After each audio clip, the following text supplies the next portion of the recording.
Assalamualaikum and good morning to everyone. So this is another example which use the variation of parameter. Okay. So variation of parameter. So this is the equation that we need to solve, which we want to find the particular solution. Okay. Since that we have the boundary condition, we have two boundary conditions. So okay, we must find the particular solution. So step 1. Okay, yang ni yang biasa je lah, step 1. Okay, this is our general solution. So we have the coefficient kan is A for the y double prime, B is the coefficient for y prime, C is the coefficient for y, and then equals to fx. So we will compare with the equation. So when we compare, so A is, okay, tengok sini, ni kita dah compare kan, we compare here, A is equals to 1 lah. A kat sini, A kan, A ni y double prime kan, ni y double prime lah. So dekat sini dia tak ada nilai, so we know lah kalau tak ada nilai is 1 lah kan. So 1. So this is our fx. So this is the fx for the equation. So we write this is as our fx. So we must declare the first one is to declare a and fx. Then find the yc. Okay, find the yc. So to find the yc, okay, I have teach you at the earliest chapter 3 how to find the yc. Okay, I give you the schedule, okay, for the how to get the yc. Okay, so kalau roots dia, okay, kita dapat dalam bentuk apa,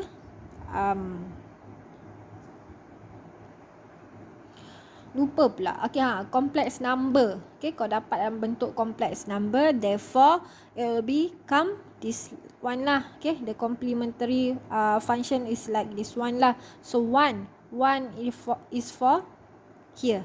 Okay, ada coefficient for x. Since that this is 1, so just write exponent x. Okay, yang imaginary function ni pula, I ni, since that this the coefficient for I is 1, so kat sini 1 lah kan, ini pun 1, so tak payah tulis lah 1, just tulis cos x and sin x. So this is our yc. Okay, from the yc we can get our y1 and y2. This is the third step. Okay, since that this is the bracket, so we buang bracket tu. Okay, kita darabkan with the bracket, so we got like this one lah. So this is first term, ni second term, so ada dua term, so kita boleh declare our y1 and y2. Okay, vice versa, tak ada masalah nak buat vice versa. Okay, so at here I declare y1 for the first term, y2 for the second term, and then after that find the y prime. Maksudnya kena differentiate lah, we need to differentiate for the first time. So differentiate yang ni, so since that this is exponent x, this cos x, so these two variable got x. Okay, ada x, dua-dua ni x, so kita guna yang product rule. Kita guna product rule. Okay, product rule means that, okay, dekat sini I differentiate the cos x, so at the second term I need to differentiate exponent x. Okay, same goes to here lah, yang ni guna product rule juga, since that we got x here, this is multiplication. Okay, so therefore, so since that here I differentiate sin x, so the second term I differentiate exponent x. Okay, then dapat y1, dapat y prime 1, dapat y2 prime, dapat y2, then we do the Wronskian. Wronskian, this is the formula, must follow the rules. Okay, so y1 is here, so write it here. Y2 prime is at here. Okay, so y2 prime right kat sini, so ikut rules dia. Okay, jangan tak ikut rules. Okay, then settlekan. Okay, this one, okay, this one darab this one. Okay, multiply this one. Okay, see ex cos x, darab yang ni, so letak kat sini, and then this is minus. Okay, must put minus, and then yang ni darab dengan yang ni. Okay. So yang ni EX sin X darab dengan yang ini. So settle ni, settle kan. So since that we know that cos squared X tambah sin squared X, the formula for trigonometric function, cos squared X plus sin squared X is 1 kan. So exponent 2X time 1 is exponent 2X. Okay. Bila soalan ada sin, ada cos, ada tangent, okay, secant ke apa ke, so kita kena kuat dekat bahagian trigonometric function. Okay, kita kena hafal sikit lah yang senang-senang. Okay, make sure dalam kepala tu ada knowledge pasal trigonometric function lah. This punya formula dia, trigonometric function for this formula. Okay, so boleh settle lah. Okay, so dapatlah kita punya Wronskian. Okay, so dapat Wronskian, then we need to calculate for U and V. So U and V, this is the formula lah. This is formula for U. So Y2fx, A and W, we can get it from the earliest calculation. Okay, earliest step. This is step 4. So all this value can be we can get it from the earliest step. So kat sini saya dah salin balik lah Y2, I get Y2 from the earliest calculation. A, fx, W. Okay, I got this one. Then apply at this U. Okay, apply at this formula. Settle it. Tengok ni. Tengok kat sini kan. Sini ada E2X, ada E2X, ada E2X. So kita boleh settle lah. Kita boleh dia boleh hilang lah. Okay, macam ni. Hilang. So yang tinggal cuma yang ni lah. Okay, dia asalnya dia macam ni lah. E2, macam sebelum calculation sebelum ni saya tunjuk dekat notes tu kan. Dia E2X and then plus E2X sin squared X over, remember, E2X. Okay, yang ni dia ada tambahkan kat sini, so kita boleh pisahkan. Okay, therefore this E2X can be eliminate. This E2X also can be eliminated for the second term. Sebab tu dia jadi sin X tambah sin squared X. Okay, nampak Okay, dia dah eliminate. Okay, yang atas dengan bawah eliminate, yang atas dengan bawah ni pun eliminate. Okay, this plus, then we can pisahkanlah dia. Okay, we can divide it. So this is what is first integration, this is second integration. Okay, like this one. So integrate sin X, kita akan dapat negative cos X. Since that this is negative, so negative dengan negative kan jadi positive, therefore this is positive cos X lah. And then negative, okay, sin squared X. Okay, sebab tu saya cakap so when we need to solve something that related to trigonometric, so we need to know, we need to memorize the formula for trigonometric function.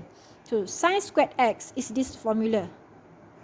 Okay, so right here, okay, 1 tolak cos 2x. 2 ni tak mana? 1/2 ni, 1/2, 2 ni saya letak kat luar. Since that this is coefficient, this is the only numbers. Okay, letak kat luar lah selagi senang, so that it can make the integration more easier lah. Okay, since that we have solved this one, so we need to solve this one also. Since that we got here negative, okay, ada negatif kat sini, therefore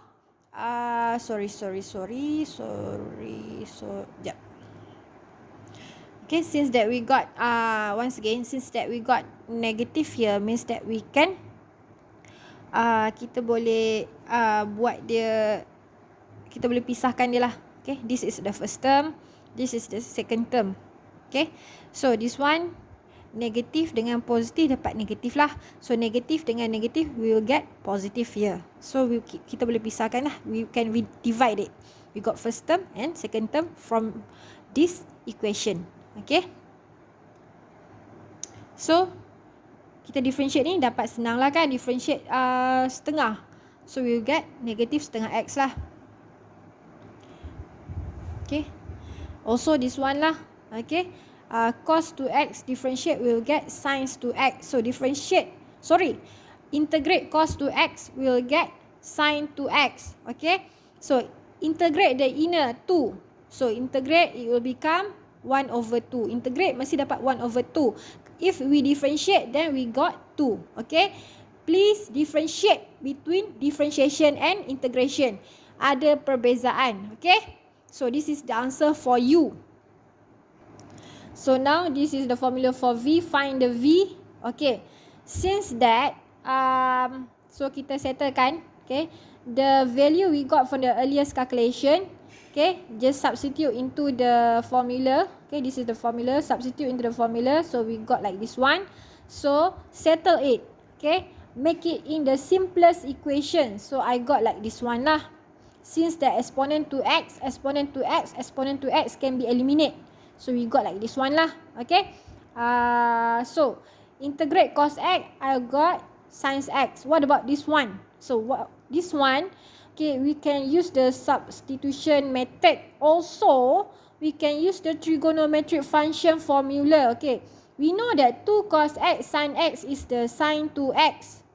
Kan? So yang ni cos x sin x. So dua ni just bawa ke kanan, and since that this is 2 here, therefore when we bring it at the right side, it will become at the denominator lah. Dua ni akan duduk kat denominator. So cos 2x sin x is sin 2x/2. Kan? So boleh integrate ni lah. So dapatlah jawapan macam ni. So kalau yang ni pula, if you use the substitution method, okay, u is our sin x, so differentiate u will get cos x. So cos x dx is du. Sin x is u. Okay, integrate u will get u²/2. So, and then substitute u. U is sin x. So kalau u squared, sin squared x lah. Okay, back to maths 1. Okay. You must understand, memorize back the formula for integration, the formula for the technique for the integration. Okay, remember back. Okay, then we got this answer lah. Okay, sometimes the integration can using different technique. So this is substitution method. This is the trigonometric function substitution. So different method can lead to different answer. Tapi at the end, actually sin squared x ni, kalau kita guna the trigonometric function, okay, sin squared x ni equals to 1 tolak cos squared x. Cos squared x is something like, I don't really remember, 1 plus cos 2x/2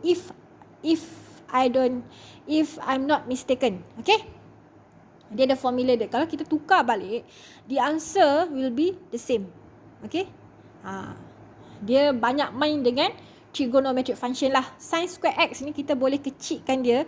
Kita boleh tukarkan dia in the trigonometric function lah. Tengok balik lah. Banyak formula dia boleh tukar. So at the end, jawapan ni sebenarnya sama je. Okay. So, mana-mana boleh guna. Tak ada masalah. So saya guna yang ni. Okay, sebab at the end jawapan dia sama je. Okay, so saya guna cara ni. Saya guna secara substitution method. So since that we know our u, we know our v, so we can get our yp. This is a formula for yp.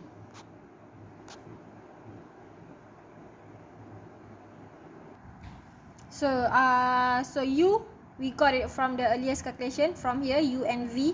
So just apply in this formula. Okay, y1, y2 also we got it from the earliest calculation. Apply it and make it in the simplest equation. We got like this one lah.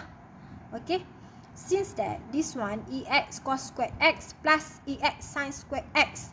Okay, sorry.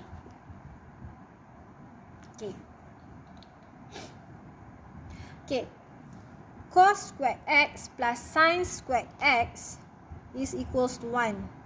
Therefore, it will become only ex lah.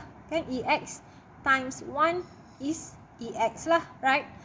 Then, this is the simplest one I can get. And then, this is our yp. So, yc, we got it from the m squared m, the roots. Okay? So, we have solved it at the earliest calculation.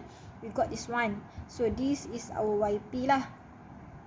And yp. So this is our general solution. Okay. So since that we need to find the particular solution, since that we got the boundary condition this and this, so we solve it. Okay, ni general solution kita. Then kita masuklah when x equal to 0 and when y equals to 0 lah. Y 0, x 0. Kalau cos 0 is 1 lah, kan? Tapi kalau sin 0 is kosong, kan? Every sign will get kosong, so this term will be kosong lah. This term also, since that sign kosong akan dapat kosong, so this term will get 0. See here, since that this can be 0, so only here is got nilai, kan, got value. Cos 0 is 1, 1 time a is a time exponent power of 0 is 1, right? So this one, 1 time a is a lah, 1 time a is a lah. So yang ni 0, no need, kan? Tak jadi apa-apa lah, so I just put it a lah. So exponent power of 0 is 1, kan? And then here x is equal to 0, right? See here, x equal to 0, so this term is 0 lah. Okay, this term also 0, since that sin 0 is equal to 0, therefore this is 0. This also sin 0 is 0 lah, kan, dapat. So a equals to negative 1. So this is our second boundary condition. Okay, so this is our general solution. Okay, we substitute, okay, the value here y0 and x equals to pi over 2. We masuk dalam this general solution. Okay, we got like this one lah. Okay, since that cos pi over 2 is 0, so this one only got the value lah. So b exponent pi over 2. This also got exponent pi over 2. Since that cos pi over 2 is 0, so this term will be 0 lah. This term also will be 0 lah, sebab cos pi over 2 is 0. So 0, then 0 direct anything will be 0. So this term will get 0. So this term got only sin. So sin pi over 2 is 1. So exponent pi over 2, then 1/2 lah. So this is what we got. And then I settle this one, I got lah this one. This is for B. So the particular solution is, so we got A and B. So A dengan B ni got value lah. A is negative 1, B is negative 3 over 2. So letak value dia lah. So I got this one lah. This is our Y, the particular solution. Okay, ada nilai lah maksudnya. Okay, that's it.